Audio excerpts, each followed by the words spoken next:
नितिन गडकरी जी, मेरे आपसे कुछ सवाल हैं। एक फोर व्हीलर को आप एक लग्जरी आइटम मानते हो, इसलिए आप उस पर 28% जीएसटी लेते हो। आप उसको एक लग्जरी आइटम मानते हो, इसलिए आप उस पर 15% कंपनसेशन सेस से लेकर 22% कंपनसेशन सेस लेते हो। उसके बाद आप हमसे 8 से 10% रोड टैक्स लेते हो। उसके बाद जब हमारी गाड़ी सड़क पर आती है तब आप हमसे टोल टैक्स लेते हो। नितिन गडकरी जी, मैं ऑल्टो चलाता हूँ, 6 लाख रुपए की गाड़ी है ऑल्टो, और फॉर्च्यूनर 60 लाख रुपए की गाड़ी है।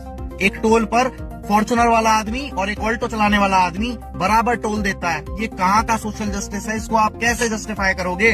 6 लाख की गाड़ी और 60 लाख की गाड़ी में फर्क नहीं है क्या?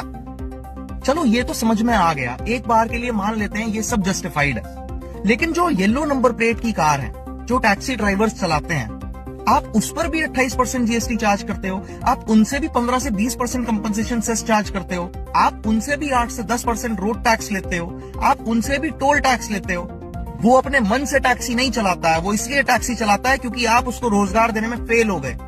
आपको उसको सब्सिडी देनी चाहिए थी, लेकिन आप उसको GST, compensation cess, road tax, toll tax के नाम पर लूट रहे हैं। इसके बाद आते हैं पेट्रोल की प्राइस पे।